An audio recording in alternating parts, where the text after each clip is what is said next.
네, 저는 탈무드를 통해 삶이라는 경기에서 선수가 되고 싶은 휴네스의 문화인류학자 이민영이고요. 제 옆에는 오늘도 전문가 두 분이 나와 계십니다. 유대인들의 지혜를 연구 중이신 유대인 전문가 홍익희 교수님. 예, 안녕하세요. 네, 그리고 탈무드의 지혜를 연구 중이신 탈무드 전문가 김정환 대표님. 네, 미스터 탈무드 김정환입니다. 반갑습니다. 네, 이번 시간은 지난 시간에 이어서 피르케이 아보트 2권을 살펴보고 있는데요. 지난번에 저희가 식사를 하면서 김 대표님이 이런 말씀을 하셔가지고 너무 인상 깊어서 제가 적어놨는데, 피르케이 아보트는 삶이라는 경기에서 선수로 뛰게 하는 지혜다, 이런 말씀을 하셨어요. 그래서 말씀대로 우리가 이 삶이라는 치열한 경기에서 선수로 잘 뛰게 되려면 어떤 지혜가 필요할까 좀 더 깊이 듣고 싶더라고요. 네, 그러니까 피르케이 아보트를 포함해서 탈무드 자체가 선수로 뛰는 필드라고 보시면 돼요. 네. 예, 그러니까 진리를 탐구하는 그 과정을 즐길 줄 알아야 되고요. 그러니까 그 다음에 진리를 탐구하고 싶은 열망, 열정 이런 것들이 다 복합적으로 돼야 되고요. 그러니까 지혜라는 것이 또 뭐냐, 여기 뒤에 보면은 미래를 예측하는 능력이다 이렇게 말하는 분도 있지만, 그 누구죠? 시몬 페레스 대통령이라고 지금은 돌아가셨지만 몇 년 전에 돌아가셨는데 2010년에 한국에 오셨어요. 그분이 지혜란 무엇인가라는 걸 가지고 그 강의를 좀 하셨대요. 그분이 말씀하시는 네 가지의 그 지혜가 있는데, 하나는 보지 못한 것을 보는 것, 두 번째는 경험하지 못한 것을 경험하는 것, 세 번째는 불가능을 가능케 하는 것, 네 번째는 불굴의 의지로 끝까지 포기하지 않고 인내하는 것, 이걸 지혜라고 이렇게 말씀하셨다고 해요. 그러니까 우리가 단순히 지혜를 뭐 어떻게 해석하느냐에 따라서 여기서 이제 지혜 말씀을 하셨으니까 그런데, 제가 보기에는 이런 열정을 가지고 끝까지 포기하지 않고 그 말씀을 사모하면서 뭐랄까요, 죽을 때까지 하겠다, 포기하지 않겠다, 그런 마음, 그게 이제 우리가 그 필드에서 지혜를 찾는 사람들의 진짜 지혜가 아닐까. 그러니까 뭘 이렇게 예측한다 또는 뭐 열심히 한다, 그걸 떠나서 그냥 그 열정 가지고 나는 최선을 다해서 진리를 찾아보겠다, 그런 마음 자체가 전 진리의 지혜의 하나의 셈이라고 봐요. 그런 그 원천 속에서 뭐 이런 노력도 하고 저런 노력도 하고 포기하지 않는 열정도 생기는 거지, 그런 거 없이 진리에 대한 그 가치, 그러니까 예를 들면 다이아몬드 같이 가치 있는 걸 찾기 위해서 이런 산 저런 산 다 헤매고 다니는 그런 거 있잖아요. 가치를 모른다면 그 찾을 이유가 없잖아요. 그러니까 그 가치를 알고 그걸 찾으려고 애쓰는 열정이라고 저는 보고 있습니다. 교수님은 혹시 이런 게 지혜다 뭐 이렇게 찾아낸 거 있으신가요?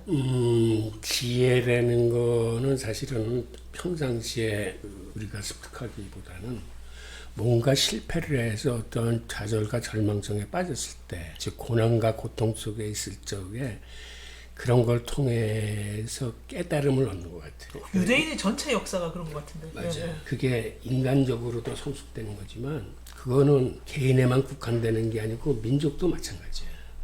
그러니까 많은 고난을 이겨낸 민족이 성숙되는 거고, 이거를 이러한 성서적인 관점에서 보면은 그게 하나님의 은혜를 받는 거예요. 그러니까 그렇게 하게 하기 위해서는 배움이라는 거는 우리가 편안할 때뿐만 아니라 실패와 고난 속에서도 항상 어느 환경에서든지 계속되는 거예요. 그러니까 그거를 강조한 그러한 글이 아닌가 하는 생각이 듭니다. 탈무드에도 지혜라는 것에 대해서 묻고 있어요. 그러니까 4장 1절일 거야 아마. 그래서 미리 또 예습을 한다면 네. 예, 지혜자가 누구냐라고 묻고 모든 사람으로부터 배우는 사람이라고 이야기하거든요, 탈무드에서. 그러니까 지혜자, 그러니까 지혜로운 사람은 누구한테든지 배울 자세가 돼 있는 사람이다. 그러면 배움 자체가 지혜인 거죠. 그렇죠. 예, 그렇게 뭐 수식으로 따지면 그런 건데, 그래서 그 배움이 상대방의 실수일 수도 있고 나의 실수도 있고 내가 잘된 것일 수도 있고 상대방의 잘된 점도 있고요. 이제 그런 것에서 내가 필요에 따라서 취사 선택하면서 그런 것들을 활용할 수 있고 그걸 또 적용하고 어떤 가치를 만들어내는, 그래서 그 가치를 또 공동체와 나눌 수 있는 그런 사람이 전 지혜자라고 봅니다. 네, 그럼 저도 모든 것에서 열심히 지혜를 배워서 삶의 경기에서 손흥민 선수처럼 잘 뛰어보도록 하겠습니다. 그러기 위해서 이제 피르케이 아보트 연구가 저한테 굉장히 도움이 될 것 같은데요. 지난 시간에 미시나 5절까지 살펴봤어요. 6절 제가 읽어드리겠습니다. 시골뜨기는 죄를 두려워할 수 없다. 배우지 못한 사람은 신실한 신앙인이 될 수 없다. 수줍음이 많은 사람은 배울 수 없으며 성급하고 인내심이 부족한 사람은 가르칠 수 없다. 사업에 과도하게 얽매여 있는 사람은 학자가 될 수 없다. 사람들이 없는 곳에서 사람이 되도록 힘써라. 중요한 부분만 이제 저희가 해석을 해드리려고 하는데요. 미시나 6절이 중요한 것 같아요. 시골뜨기, 배우지 못한 사람, 수줍음이 많은 사람, 뭐 이런 식으로 이런저런 사람에 대해서 얘기를 하고 있는데요. 이런 얘기가 또 여기 왜 나오나요? 이게 무슨 뜻인가요? 그러니까 무지렁이라고 보시면 되고, 시골뜨기라고 해석하면 좀 이상하고, 무지렁이, 그러니까 무지자, 네, 무지한 여기 사람. 시골뜨기는 죄를 두려워할 수 없다 이렇게 나와 있어요. 네. 그렇죠, 당연히. 네. 그러니까 뭐 토라를 하나에 배우지 않고, 두려워하지. 토라를 배우지 않고는 그 죄에 대해서 모르고, 그러니까 당연히 뭐가 뭔지 모르는 상태에서는 죄를 마구잡이로 짓겠죠. 그래서 유대인들은 이런 거예요. 그러니까 법을 잘 지키게 하려면 법을 가르치면 됩니다. 알면은 두려워서 그 죄를 안 지으려고 하겠죠. 죄 지으면 이런 결과가 나온다는 거 예측할 수 있으니까. 법에는 그런 처벌 사항이 있잖아요. 율법을 잘 가르치면 율법을 잘 지키게 돼 있는 거고요. 그래서 하나님을 두려워하는 것이 곧 죄를 두려워하는 것이죠. 옛날에 그 랍비가 이런 걸 가지고 토론을 했습니다. 배움이 먼저일까? 실천이 먼저일까? 배움이 먼저일 것 같은데. 그렇죠. 배움이 먼저예요. 예. 그 누구나 만장일치라는데 어떤 랍비가 배움이 먼저지만 핵심은 아니다. 핵심은 실천이다라고 이야기하거든요. 그러니까 배움 자체도 중요해요. 그래서 그걸로 지혜를 얻고 또 죄를 두려워할 수 있지만 실제로 그걸 삶에 적용하는 것은 실천하는 거잖아요. 그래서 그게 사실은 다 핵심이죠. 그래서 배울 때는 어떤 전제로 하냐면 반드시 실천할 것이다 라는 것을 전제로 배워야 돼요. 그렇지 않고 내가 그냥 단순히 머리로만 알겠다, 그런 것은 그렇게 해가지고는 죄를 두려워할 수가 없죠. 하나님을 두려워할 수도 없고. 네. 그리고 배우지 못한 사람은 신실한 신앙인이 될 수 없다. 수줍음이 많은 사람은 배울 수 없으며 성급하고 인내심이 부족한 사람은 가르칠 수 없다. 사업에 과도하게 얽매여 있는 사람은 학자가 될 수 없다. 사람들이 없는 곳에서 사람이 되도록 힘써라. 여기 제가 하브르타를 전문적으로 연구하다 보니까 이게 하브르타하고 좀 연결돼 있어요. 수줍음이 많은 사람은 배울 수 없다. 우리가 질문할 때 질문을 하기 전에 귀찮게 왜 질문해? 혹시 내가 질문한 것을 가지고 상대방이 저것도 질문이야 라고 생각할 수도 있죠. 그걸 생각해서 질문을 꿍깍 삼켜버리고 가버리는 그런 경우도 있죠. 이제 그런 것들이 이제 수줍음이 많았기 때문에, 그러니까 그런 것을 좀 그런 부끄러움을 이겨내기 어렵기 때문에 질문을 안 하다 보니 이제 지혜를 얻기 힘들다 이 말이죠. 네. 지혜가 없으면 당연히 신실한 신앙이 될 수 없고, 그러니까 신실한 신앙이라는 것은 아까 말한 대로 경건한 신앙인인데, 그 경건한 신앙인이 가져야 될 기본적인 것은 죄를 두려움이 되는 거죠. 물론 경건함은 계명으로 따지면 긍정 계명을 지키는 거고요. 죄를 두려워하는 것은 부정 계명을 지키는 거예요. 이제 그런 것은 차이가 있지만 어쨌든 근데 둘 중에 어떤 걸 먼저 해야 되겠어요? 부정 계명을 먼저 지킬까요? 아니면 긍정 계명을 먼저 지킬까요? 부정 계명 먼저 지키죠. 왜냐면 안 하면 되니까. 그건 안 하면 되니까. 네네, 그렇죠. 그래서 항상 긍정적인 계명이 훨씬 지키기 어렵습니다. 매번 해야 되니까. 네. 예. 근데 그런 것들을 토라 공부를 통해서 배워야 돼요. 배우지 않으면 제가 어떤 건지도 모르고 하나님의 뜻이 어떤 건지도 모르기 때문에 자기도 모르게 죄를 짓고, 그러다 보면 이제 전과자가 돼 있겠죠. 그럼 한번 전과자가 되면 그 후로 더 자포자기가 돼서 더 깊은 죄의 구렁텅이로 빠질 수 있다는 거죠. 성급하고 인내심이 부족한 사람은 가르칠 수 없다. 이건 그냥 딱 읽는 순간 이해가 되는데, 사업에 과도하게 얽매여 있는 사람은 학자가 될 수 없다. 마찬가지. 아까는 또 지난 편에서는 일과 토라 연구를 같이 열심히 하라더니 또 균형을 잘 잡으라고 하는 것 같아요. 이거는 그 안식일하고도 좀 관계가 되어 있는데, 그 유대인들이 일주일에 하루 안식일만은 철저하게 일을 떠나서 하나님의 뜻을 오롯이 생각하라고 하는 것이 바로 이 경우예요. 사람이 예전에는 먹고 사는 게 굉장히 힘들었어요. 그러니까 일주일 내내 일을 해도 그 먹고 사는 것을 감당하기 힘들어. 농업을 하던 장사를 하던 사업을 하던, 그러다 보니까는 자기 일에 매몰돼 가지고 하나님의 뜻을 헤아린다거나 토라를 공부한다거나 이런데 시간을 내기가 힘든 경우가 많았어요. 그럴 때 유대인들은 이거를 시스템으로 종교 안에 틀 안에 갖춰놓은 거예요. 그래서 최소한도 일주일에 하루만큼은 일을 하지 마라. 그래서 동족이라도 일하는 사람들은 다 죽였어요. 그 뜻은 최소 안식일만큼은 세상을 바라보는 거를 내 판단 기준, 내 주관적인 눈으로 보지 말고 나를 내려놓고 내 안에 하나님이 세상을 보듯이 하나님의 시각으로 생각하고 세상을 보는 훈련을 하는 거예요. 그러니까 그런 의미에서 사업에 과도하게 얽매여 있는 사람은 그러한 토라나 탈무드를 공부할 수가 없는 거죠. 그러니까 최소 안식일만이라도 그렇게 하고 그 다음에 평일에도 너무 자기 사업이나 자기 일에 얽매이지 말고 이 공부를 하라는 거죠. 네, 그래서 이제 조금 더 설명을 좀 드리면 사업을 하다 보면 돈이 벌리고 부가 많아지면 부를 지키기 위해서 또 과도하게 집착하는 경우가 있어요. 그러다 보면 이제 토라 공부가 뒷전이 되고 그래서 이제 결국은 그렇게 되다 보면 사람이 이제 토라에서 가르침을 가지고 사회에 적용하면 이제 그게 이제 번성하는 길인데 오히려 그게 망하는 길이거든요. 그러니까 결국은 토라 공부도 안 하고 또 사업도 망하고 이렇게 되면서 결국은 뭐랄까요 가장 안 좋은 상태가 되는 거죠. 그러니까 물질적인 추구를 계속 하다 보면 그게 매몰돼요. 거기서 빠져나와서 아까 말씀하신 대로 안식일이나 또는 평일에 정해진 시간에 꼭 토라 공부를 하라는 거예요. 그 시간을 꼭 정해서. 네. 사람들이 없는 곳에서 사람이 되도록 힘써라. 이거는 뭐 알 것 같은데요. 남이 안 본다고 나쁜 짓 하지 말고 남이 안 봐도 계명에 있는 대로 다 지켜라. 네, 신독이라고 하죠. 네. 네, 그 스스로 상가는 거. 네. 그게 남이 안 본다고 해서 마음대로 함부로 하는 게 아니라 누군가 지켜보고 있다. 그때 아까 말씀하신 대로 위에 누가 있는지를 알고 인식하고 그 다음에 지켜보는 하나님, 그 다음에 기록하는 하나님. 그래서 이제 나중에 심판하는 하나님까지 가서 이제 그런 것들을 의식하고 살아야 혼자 있지만 혼자 있지 않은 그런 거 있잖아요. 그렇게 해야 자기가 그 바른 자세를 계속 유지할 수 있다. 그런 뜻인 것 같습니다. 여기 미시나 5절에 나오는 내용들이 토라 연구에 대한 구절이긴 한데 뭐 지금 사람들이 살아가는 뭐 어떤 분야 뭐 배움이나 교육 이런 데 다 적용해도 그대로 적용해도 될 것 같은데 이게 왜 김 대표님이 되게 중요하다고 하셨잖아요. 이 구절이 왜 그런가요?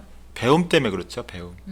그러니까 요즘은 평생 배움이잖아요. 그리고 너무나 빨리 정보나 이런 것들이 바뀌기 때문에 요즘처럼 뭐랄까요? 이 지식의 사이클이나 생명력이 그렇게 짧은 시기가 없었잖아요. 앞으로는 더 빨라지고, 뭐 앞으로는 배운다는 자체가 의미가 없어질지도 모르죠. AI가 우리의 그 훨씬 더 빨리 하는데 굳이 배워서 뭐 해? 뭐 이런 생각이 들 정도로. 그래서 요즘은 더 fast learner, 그러니까 빨리 배워야 되는 입장이고요. 그리고 또 빨리 업데이트를 해줘야 되는 입장이니까 그런 배움이 계속해서 일어나지 않으면 언제 뒤처질지 몰라요. 그래서 조금만 하루만 이렇게 정보를 잘 이렇게 흡수하지 않아도 금세 뒤떨어지는 느낌이 들잖아요. 그래서 이런 것들이 앞으로 살아갈 때 뭐 토라 공부뿐만 아니라 우리가 살아갈 때도 이게 굉장히 중요할 것 같다. 4차 산업혁명도 그렇고 또 그래서 이제 질문이 생기면 의문이 생기면 바로바로 그걸 해결해야 된다고 저는 봅니다. 그래서 AI 시대에는 이게 매우 더 중요한 옛날보다 훨씬 더 중요한 시대가 됐지 않았나 그렇게 봅니다. 혹시 다른 의견 있으세요? 아까 지나온 절에 대한 건데 그 하나님은 모든 것을 보시고 모든 것을 듣고 너의 모든 것을 기록한 책을 갖고 계신다라는 규절이 있는데 그게 유대교나 기독교나 이슬람의 사실은 공통으로 지배하는 사상이에요. 인간끼리는 서로 모르더라도 하나님은 다 아신다는 거죠. 그래서 이슬람사에서는 인사가 어떻게 하냐면 근데 샬롬이 이제 평화를 의미하는 거기 때문에 당신에게 평화를 있기를 바랍니다. 라는 게 인사입니다. 네. 그거는 사실은 가톨릭도 마찬가지. 미사 드릴 때 당신에게 평화를 빕니다. 그게 사실은 유대교에서 나온 거예요. 유대교의 기본적인 인사가 샬롬이야. 네. 평화가. 그런데 이슬람은 그 샬롬 앞에다 정관사를 붙여요. 아샬롬. 그건 무슨 얘기냐면 네. 복수로 인사하는 거야. 당신한테 인사를 하는데 당신들에게 평화를 빕니다라고 인사를 해요. 왜 단수 한 사람을 앞에 놓고 그 사람들은 복수로 인사를 하고 이 사람 안에 영혼이 있고 뭐 그런 건가요? 비슷하게 맞췄는데 네. 이슬람에서는 눈에 안 보이지만 양쪽 어깨에 천사 둘이 있다고 생각을 해요. 동자 귀신이 아니고 귀신. 동자 귀신은 마찬가지예요. 그래서 동자 한 귀신. 천사는 그 사람이 잘한 일만 적어. 오호. 또 한 천사는 그 사람이 못한 일을 적어. 그래서 인사를 할 때 그 천사들한테도 같이 인사를 하는 거야. 그래서 복수형을 써. 근데 유대교에서도 바로 그거야. 당신 위에 있으신 하나님과 그 천사들이 당신의 모든 걸 다 알고 있다는 거를 인사 속에 다 반영이 돼 있어. 그러니까 그런 의식 속에서 살아가라고 하는 거야. 이걸 앞에 붙여야 될 것 같고 사람들이 없는 곳에서 사람이 되도록 힘쓰라. 아, 여기랑 연결되겠네요. 그 다음에 8절로 넘어가 보시죠. 8절 읽어드릴게요. 그는 계속 말하고 냈다. 살코기가 많이 있는 곳에 구더기도 많다. 많은 소유는 많은 걱정을 가져온다. 많은 부인은 많은 주수를 가져온다. 많은 여종은 많은 음란을 가져온다. 많은 남종은 많은 도둑질을 부른다. 그러나 많은 토라는 보다 풍부한 삶을 가져오고 많은 연구는 보다 많은 지혜를 가져오며 많은 상담은 보다 많은 이해를, 많은 자선은 많은 평화를 가져온다. 좋은 평판을 얻은 사람은 스스로의 이익을 위해 얻은 것이고 토라에 대한 지식을 스스로 얻은 사람은 스스로가 다가올 세상의 삶을 얻은 것이다. 이 8절이 무슨 내용인가요? 예, 이 8절은 앞에 부에 관한 거예요. 살코기가 많은 거. 보통 이제 고기를 부로 비유하거든요. 근데 이제 이 원래 부는 조금 더 설명을 드리면 자기가 생계를 충분히 유지할 정도의 그 물질적인 수요죠. 그게 이제 부인데, 그게 부가 많아질 수 있잖아요. 계속 이제 뭐 사업이 잘 된다 그러면 부가 많아지면 나중에 힘이 생겨요.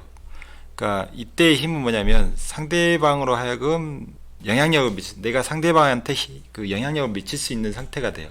이제 그게 힘이고, 나중에 그걸 넘어서서 이제 상대방이 영향을 받을 뿐만 아니라 나한테 좋은 존경심을 표현한다. 그때는 명예가 되는 거죠. 그러니까 사실은 이런 부만 많으면, 그러니까 근데 이제 여기서 구더기가 생긴다 그랬잖아요.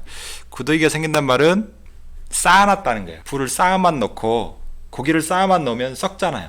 그럼 구더기 생겨갖고 뭐 그런 거잖아요.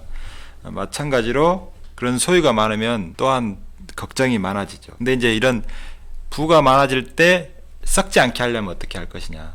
그게 째다까예요. 네, 기부. 예, 기부예요. 그걸 그 랍비들은 째다까를 소금으로 비유합니다. 그러니까 고기를 쌓아놓기만 하면 썩고 냄새나고 그 오염된 그 썩은 부가 오히려 나한테 해가 되잖아요. 그 더러운 것들이 막 들러붙고, 그래서 결국은 내가 또 병에 걸릴 수도 있는데, 소금을 치면 어떻게 되나요? 안 썩죠. 안 썩고 네. 맛도 있죠. 예. 예. 염장고기가 되죠. 예, 그 안 썩고 오래 보관할 수도 있고 또 맛도 있어요. 네. 그러니까 째다까를 하면, 부자가 째다까를 하면 이 세 가지 다 누릴 수 있어요. 인생이 살맛나고 사람들로부터 존경받고 그다음에 부가 오래가. 예, 그래서 뒤에 째다까 나오잖아요. 자선은 많은 평화를 가져온다. 예, 그러면 평판이 좋아져요. 그러면 나한테도 이익되고 나중에 다가오는 세상, 그러니까 홀람하바라고 그러는데, 그런 세상에서 내가 어떤 내세에서의 몫을 갖게 됩니다. 앞에 그 다음에는 뭐 부인이 많은 것도 다 부하고 연결되어 있거든요. 여종이 많은 거, 남종이 많은 거 다 부자들 이야기예요, 이게. 예. 그렇지만 이 부자가 토라를 배워가지고, 이제 토라에서는 가장 중요한 덕목이 째다까거든요. 그 째다까를 통해서 자기 부를 나눠주면, 예를 들면 이런 것도 있잖아요. 예수님한테 젊은 청년이 와가지고 내가 율법 다 지켰어요. 그랬더니 예수님이 그럼 네 재산 다 팔아가지고 나눠주고 와, 나 따라와. 그랬더니 그 젊은 부자가 슬피 울며 갔다는 얘기는 아니지만 뭔가 좀 표정이 어두워졌고 갔다 그랬잖아요. 네. 그거예요, 그거. 부자여도 이런 자선을 하지 않으면 그 재산 때문에 자기가 재앙을 겪을 수 있습니다. 오히려 그걸 나눠주고 이웃들 공동체를 위해서 이렇게 쓰게 되면, 그게 한마디로 말씀드리면 심장 같은 역할을 하게 되면 진짜 공동체, 나의 내세 모두가 다 복을 받게 되는 그런 경지에 이르죠. 그러니까 뭘 많이 갖고 있으면 구더기가 꿰는 것처럼 썩게 마련이고 걱정이 생기게 마련이고, 당연하죠. 뭐 음란, 도둑질, 안 좋은 것들이 막 생기는데, 대표님 말씀처럼 자선, 째다카를 하면 평화가 생기고, 그 다음에 또 세 가지가 더 있어요.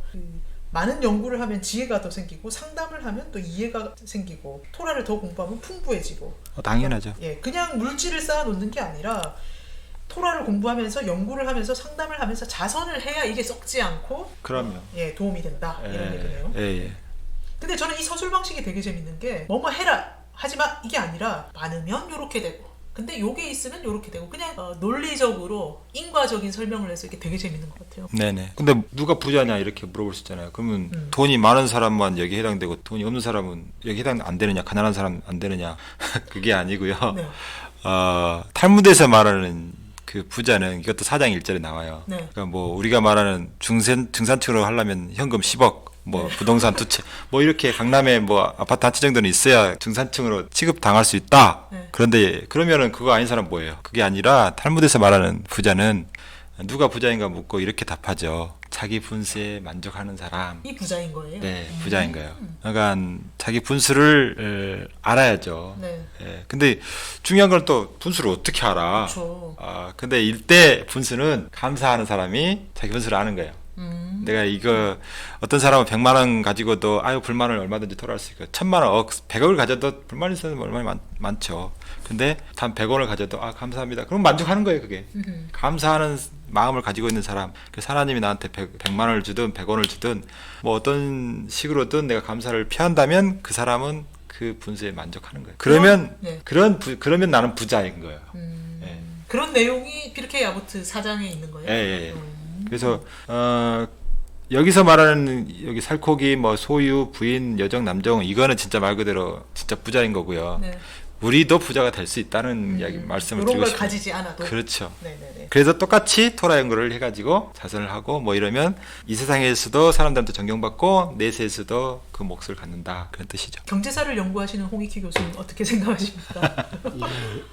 그 앞에 5개는 이 물질적인 부를 얘기하는 거 아니에요? 예, 소유와 부인과 여정과 남정. 소유, 예. 뭐 남정, 여정. 근데 그런 것들은 걱정거리를 가져오고 결국 그런 것들이 죄를 짓게 만든다는 거거든. 근데 밑에 나오는 것들은 이거는 정신적인 부를 하는 그 사람의 배움과 인성, 공감해서 이해하고 긍휼히 여겨서 자선을 하고 평판이 좋아지고 이런 인성에 관한 거고 톨에 대한 지식은 다가올 세상의 자산이 된다는 거는 배움의 자세를.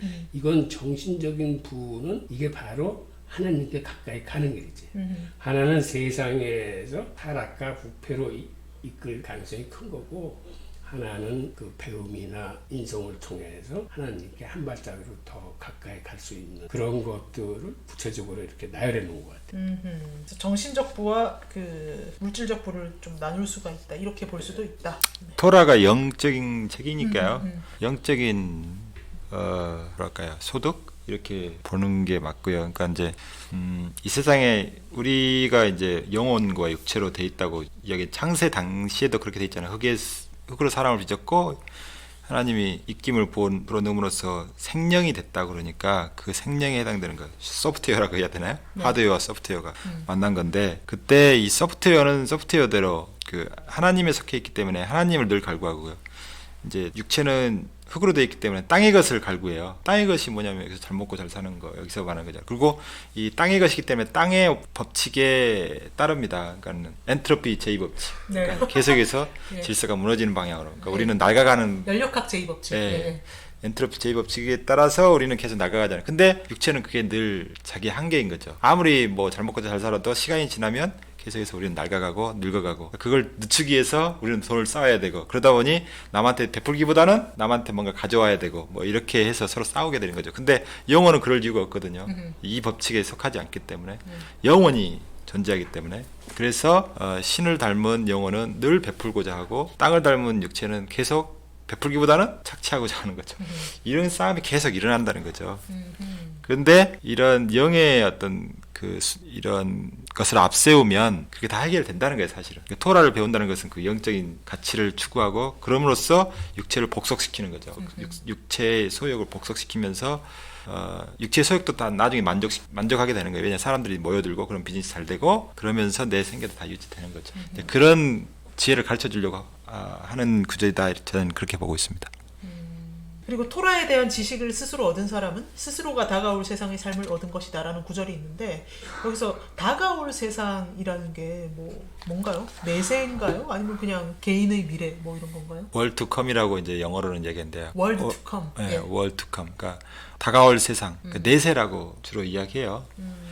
그러니까 이제 그 내세 개념은 사실 토라에는 없습니다. 그렇죠. 없기 때문에 이게 그 올람 하바라고 그래서 유대인들의 그 특이한 시간관인데 그러니까 과거와 현재와 미래가 우리가 보통 얘기할 때는 이게 구분되는 거예요. 떨어지는 거예요. 근데 유대인들이 생각하는 시간관은 하나님의 입장에서 시간을 보는 거예요. 하나님한테는 과거와 현재와 미래라는 이러한 시간관이 아니고 이게 한 선상에 있는 거예요. 하나님은 현재에서 과거와 미래를 다 보시고 당신한테는 이게 한 시간대야. 인간한테는 이게 과거와 현재와 미래지만 그러니까 유대인들의 시간관이 다가올 세상이 되는 거는 이걸 어떻게 이해를 해야 되냐면 유대인들은 내가 비록 현재에 살지만 내 영혼은 과거에 시내산에서 모세가 하나님한테 율법을 받았을 때 거기 같이 있었다고 생각해요. 그러니까 과거에도 같이 있었고 현재에도 있고 다가올 세상에도 같이 있는 거예요. 그래서 유대인들은 죽으면 꼭 조상들의 묘지에 같이 묻혀야 돼. 그거는 나중에 부활할 때 같이 태어나야 되니까. 그러니까는 시간의 개념을 공유하려고 드는 거예요. 과거와 현재와 지금 내가 여기 살고 있지만 나는 내 영혼은 과거에도 있었고 미래에도 있는 거야. 그런 의미에서 다가올 세상이라는 건 내세를 얘기할 수도 있지만 사실은 유대교 종파는 종파마다 내세관이 틀려요. 종파를 인정하는 종파가 있고 우리는 죽으면 지하 세계에 들어가 있다가 부활 때 태어난다고 생각하기 때문에 그 사람들은 내세를 인정하지 않아. 그래서 그 사람들한테는 유대교는 현세 종교예요. 그래서 여기서 다가올 세상이라는 건 그런 의미에서 올람 하바를 얘기하는 거야. 그거는 나중에 사실은 부활에 대해서 새 세계에서 하나님과 같이 사는 세계가 맞고 그것이 내세니 아니냐는 그거는 정파마다 해석이 좀 틀려. 자, 11절을 제가 읽어보겠습니다. 그는 그들에 대한 칭찬을 늘어놓곤 하였다. 라비 엘리에제르 벤 후르크노스는 물 한 방울도 새지 않도록 시멘트를 바른 저수지와 같다. 라비 여호수아 벤 하난야는 그를 태어나게 한 여자는 칭찬받을 만하다. 라비 요세이 하코에는 철저하게 신앙심이 깊은 사람이다. 라비 쉬무온 벤 느탄엘은 죄를 두려워하는 사람이다. 그리고 라비 엘 아자르 벤 아라크는 더욱더 강하게 흘러나오는 샘과 같다. 그러니까 라비들에 대해서 되게 구체적으로 그러면서 시적으로 칭찬을 조목조목 하는 것 같아요. 맞나요? 네네. 뜬금없는데 미시나는 네. 네, 뜬금없을 수도 있어요. 네. 그 많이 생략하니까. 네. AD 70년에 이제 예루살렘 성전이 무너졌잖아요. 성벽도 네. 무너지고 네. 그때 로마의 그 티투스 장군, 그다음에 베스파시안 장군이 와가지고 이제 그 한마디로 이스라엘을 이제 멸망시킨 건데 성전도 무너뜨리고 성벽도 무너뜨리고 그러는데 그때 이제 그 요하난 벤 자카이가 활동했던 시기예요. 그래서 열심 당원들, 진로 땅들 그래가지고 서로 그 내부에서 서로 막 반목이 심했거든요. 그 유대인들 안에서. 뭐 항복하자 쪽이 있고 한쪽은 싸우자 쪽이 있고 막 이렇게 하다 보니까 결국은 주도권을 이 그 강성파들이 잡게 돼요. 그러니까 열심당원들 이런 사람들이 주도권을 쥐게 되면서 이제 온건파들을 하나씩 막 죽이고 막 학살하고 막 그래요. 근데 그 온건파 중에 하나가 이 요하난 벤 자카이였어요. 그리고 그 자기가 기르는 제자들이 있었어요. 5명의 제자였어요. 이 5명의 제자 여기에요. 자기 제자들 뭐 이렇게 팔불출처럼 자랑해요? 그러니까 이제 그래가지고 이제 이대로 가다가는 로마 병사들이 다 들어와가지고 다 죽이겠다, 학살하겠다. 그래갖고 그 베스파시안 장군한테 가가지고 당신이 황제가 될 거예요. 그래갖고 그분이 너 이렇게 불경한 말을 하느냐, 너 그 말 틀리면 너 큰일 알아서 해. 막 그러고 있는데 바로 그 네로 황제가 죽고 그 다음 황제도 암살당하고 그래갖고 그 베스파시안 황제가 장군이 이제 황제가 됐잖아요. 그리고 이제 요하난 벤 자카이가 그 말이 맞으면 내가 원하는 거 하나만 들어달라 그랬더니 뭐냐? 그러니까 그 이 성 안에 있는 그 자기 제자들을 좀 구해달라 그래요. 자기하고 자기 제자들을 좀 살려달라. 그 제자들이 이 제자들. 네, 맞아요. 아, 진짜 귀한 제자들이네요. 네. 네. 그러니까 뭐 몇십 명이 아니라 딱 5명만 한 거예요. 그러니까 그러면 제자가 엄청 많았는데 자기가 예뻐하는 5명. 그렇죠. 수제자들인 거지. 좀 냉정한 스승이네.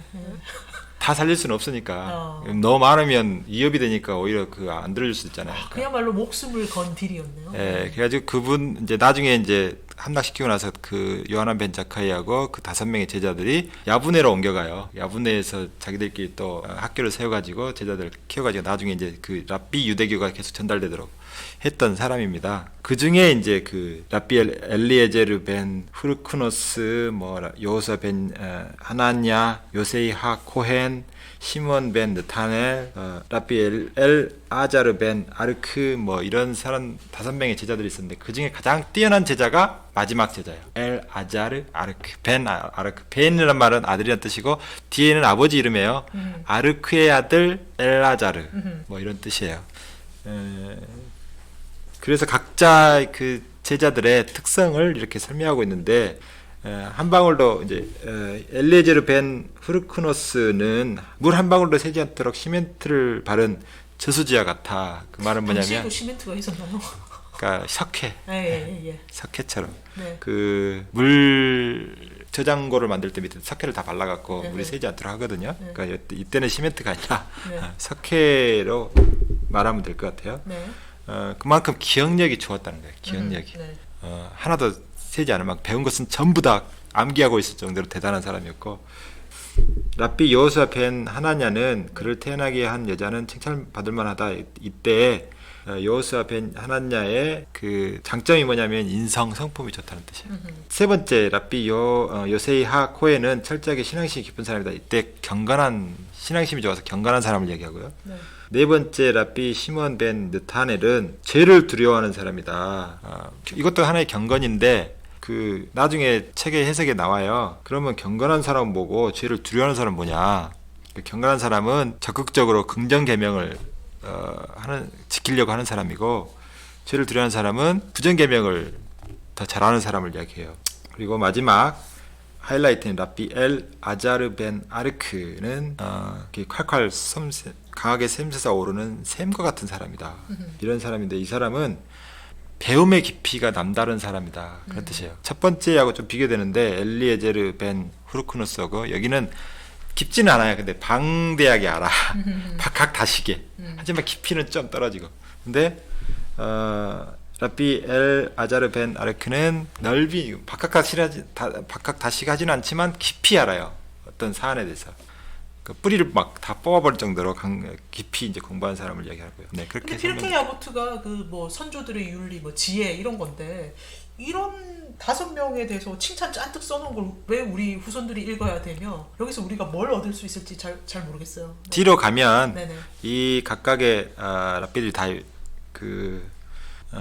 완전히 멸망할 수밖에 없는 그 상태에서 다시 살아난 사람들 아니에요. 다시 이 사람들이 뭐랄까요, 기둥을 세운 사람들이에요. 이 5명의 제자들이. 그리고 여기서 다시 퍼져가지고 또 랍비 유대교가 기틀을 마련한 거죠. 그런데 이 사람들은 이 5개의 기초석이 돼서 각각의 사람들이 갖고 있는 가치들이 있단 말이야. 아까 여기 그쵸, 가치들을 소개해 주잖아요. 그리고 네네. 이 사람들이 이렇게 이야기하고 저렇게 얘기하고 그 스승하고 이야기하면서 뭐 뒤에 이제 그 미시나에서 나오는 그것들을 이제 배워보면 이 사람들이 어떤 가치를 이야기했고 그래서 뭘 배워야 될지를 알려줍니다. 그래서 우리 후손들이 이런 5가지 가치를 새기고 배우는 게 중요하다. 그래서 기록해 둔 건가요? 이게 그렇죠. 나중에는 네. 어떤 걸로 마무리되냐면 지금 선생님이 제자들을 막 자랑했잖아요. 네. 근데 나중에는 이렇게 돼. 너희들이 선생님의 자랑거리가 되지 마라. 오잉? 너희들은 세상 사람들의 자랑거리가 되지 마라. 오잉? 너희들은 하나님의 자랑거리야. 그럼 자기는 왜 제자들 이렇게 막 칭찬해놓고? 아니 그 얘기는 그 스승의 입장에서 했다기보다 지금 이 피르케이 아보트를 보면은 뒤 마무리는 하나님의 시각에서 마무리를 하는 거예요. 그러니까 아까도 그 쭉 이렇게 나오고 마지막에는 하나님의 시각을 이렇게 했듯이. 그러니까 여기서 전하고 싶은 거는 이 사람들이 훌륭한 사람들은 틀림없어. 그러니까 요한나 벤 자카이도 그렇게 자랑스러워하는 거야 자기 제자들. 근데 너희들이 스승의 자랑거리로 되어서는 안 된다. 거기 그칠 게 아니라. 세상 사람들의 자랑거리에 그쳐서도 안 되고 아하. 하나님의 자랑거리가 되어야 한다라는 의미입니다. 지금 적극적 해석을 하신 거죠? 아니 해석하는 게 아니라 예. 그 칼럼에서 내가 어떤 칼럼이요? 저가 변순복 교수님. 변순복 교수가 쓴 칼럼이. 그러면 이거 그냥 변순복 교수님이 적극적으로 해석한 것 같아요. 이게 이런 맥락에서 쓰여졌다. 사실은 여기 이렇게 쓰여 있지만 적극적으로 결론은 이런 얘기를 하기 위함이 있다라고 그분의 해석인 것 같네요. 되게 설득력 있는데요. 그러니까 처음에는 이 시멘트 저수지와 같다는 사람에 대해서 굉장히 칭찬을 해. 그러니까 네. 그 사람한테는 뭐든지 가르쳐주면 그 사람한테는 새어나가지 않는다는 거야. 네. 그러니까 모든 지식을 그 사람이 보존한다는 거죠. 네. 그리고 이제 마지막 사람? 엘 아자르 같은 경우는 보존하는 데 그치지 않고 그 사람한테서는 통찰력이 분출돼 나오는 각 제자들의 특징을 해서 다 칭찬을 하는 거야. 네. 다른 시각과 관점에서. 맞아요. 그러니까 다섯 분의 제자들이 토라 연구자들이 추구해야 될 방향인 거예요. 네. 뭐 다들 모든 게 다 뛰어날 수는 없잖아요. 그래도 몇 가지라도 저런 것이 아주 토라의 지식을 뭐 왕창 담고 있는 것도 중요하고요. 그다음에 거기서 통찰력을 얻는 것도 중요하고, 그다음에 그걸 좋은 인성을 갖는 것도 중요하고, 그다음에 뭐 경건한 삶 또는 죄를 두려워하는 삶 이런 사는 것도 매우 중요하다는 거죠. 그래서 그런 모범이 되기 때문에 이 다섯 제자들이 샘플로 등장한다 이 말이죠. 근데 이걸 쓴 이유가 나중에는 결국 하나님 눈에 드는 이걸 다 뛰어넘어서 사람이 되라. 이 변순복 교수님 해석에 동의하시나요? 당연히 그거는 뭐 항상 깔고 가는 전제잖아요. 네네. 이분들은 하나님 닮은 삶을 살고 싶다. 하나님이 원하는 삶을 살고 싶다. 그게 하나의 기본 전제이기 때문에 그거 당연히 가는 거죠. 네. 토라를 배우는 이유가 그건데요. 뭐. 11절에서 더 얘기하실 거 있나요? 없으시면 12절로 넘어갑니다.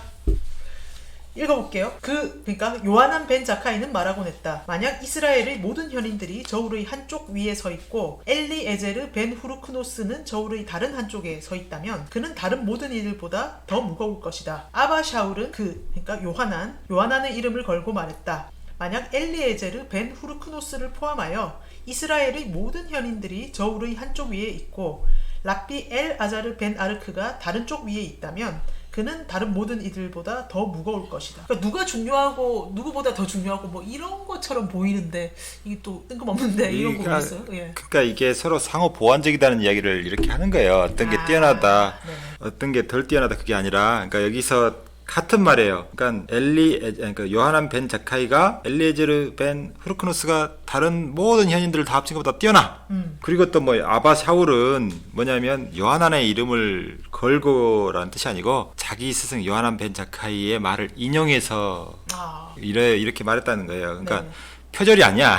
자기 그 랍비 요하난 벤 자카이 한 말 그 말 빼고 랍비가 선생님이라 했던 요하난 벤 자카이의 이름을 빼고 하면 자기가 안 했는데 그 사람이 한 이야기를 인용했기 때문에 표절이 되잖아요. 근데 이름을 밝혀요. 유대인들이 정말 책을 보면 남이 했던 거 그대로 절대 훔치지 않습니다. 그 사람이 했다면 그 사람 이름 반드시 밝혀져요.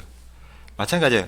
그러니까 랍비 요하난 벤 자카이가 이런 면에서는 엘리에제르 벤 후르크노스가 굉장히 뛰어나고 이런 면에서는 랍비 엘 아자르 벤 아르크가 뛰어나다 그 이야기를 하는 거죠. 같은 말을 하는 거예요. 근데 박학 다시가 한 거다 그것도 중요해요. 그 토라 지식을 많이 알고 넓게 알고 그것 중요해요. 그렇지만 그것만 또 있으면 좀 뭔가 부족하니까 엘아자르 벤 아르크처럼 깊이 있는 또 탐구도 중요하다는 말이죠. 그래서 상호 보완해야 된다 그 말을 하고 싶은 거지. 그러니까 이걸 조금 더 확장 해석하면 네. 엘리에제르는 보수라고 보시면 되고요. 엘라자르는 진보라고 보시면 돼요. 그러니까 뭔가 그 가치를 보존하려고 하는 거. 그러니까 저수지니까 네. 보존하려고 하는 그런 성향이 있는 거예요. 보수. 그다음에 그러네요. 그걸 가지고 새롭게 해석하려고 하는 것은 엘라자르의 몫인 거죠. 네네. 근데 우리가 보수는 지키는 거니까 차로 말하면 브레이크, 진보는 엑셀레이터인데 브레이크만 밟고 있을 수는 없잖아. 네. 예, 그래서 진보적인 어떤 해석들도 많이 필요한 거죠. 그래서 그 힐렐도 진보적인 성향이 있고요. 네. 샴마이는 보수적인 성향이 있어요. 근데 두 학파가 어떤 그 논점을 두고 3년 동안 막 논쟁을 벌였는데 하도 이제 치열하게 하니까 결국에는 하늘에서 이렇게 이야기하는 게 들려요. 목소리가 들려요. 너희들 둘 다 맞는데 나는 힐렐의 의견을 더 중요하게 여긴다 이렇게 목소리가 들렸다고요. 그러니까 뭐냐면 진보적인 목소리. 진보적인 목소리. 네. 보수 이거 지키지만 말고 그걸 가지고 새롭게 적용하라. 네. 그게 더 중요하다는 거죠. 그래서 보존도 중요하고요. 그걸 가지고 응용해서 삶에 어떻게 적용할까 진보적으로 해석하는 것도 중요하단 말이죠. 예. 그러니까 보수와 진보는 양날개로 같이 필요한 거지. 한쪽이 사라져야 되고 없어져야 되고 그게 아니에요. 우리 사회에서도 진보 보수 논쟁이 굉장히 뭐랄까 치열한데 네. 그게 둘 다 건전하게 갔으면 좋겠어요. 논쟁들이 하나를 없애버려야 되고 그게 아니고 한쪽이 있어야 한쪽이 살아있는 의미가 있잖아요. 상대방 때문에 내가 존재 가치를 인정받는 것처럼 진보가 있어야 보수가 존재 가치를 인정받고 그 반대도 맞고요. 마찬가지로 엘리에제르의 존재가 곧 엘라자르의 존재를 더 빛나게 하는 거고 서로 상호 보완적이란 말이죠. 예. 그래서 조금 더 확장해 해석하면 그렇게 됩니다. 네, 되게 적극적인 해석 재밌네요. 진보와 보수의 또 그걸로 가다니. 네. 그러면 이번 시간 어떻게 들으셨는지 궁금합니다. 예, 다음 시간에는 이 5명의 수제자들이 어떤 가르침을 전해주었는지 알아보면 좋을 것 같아요. 두 분 이렇게 적극적인 해석하니까 어떠셨어요? 좋았어요. 네, 공부하면서 뭐 제가 더 많이 배우고 통찰력을 얻게 되는 것 같습니다. 네. 네, 저도 되게 재미있습니다. 혼자 읽을 때는 이런 거 생각도 못 해봤는데 적극적인 해석. 여러분은 좋아요, 구독, 댓글 세트 3종 세트로 마음 표시해 주시면 다음 편에 더욱 재미있게 찾아뵙도록 하겠습니다. 감사합니다. 감사합니다. 감사합니다.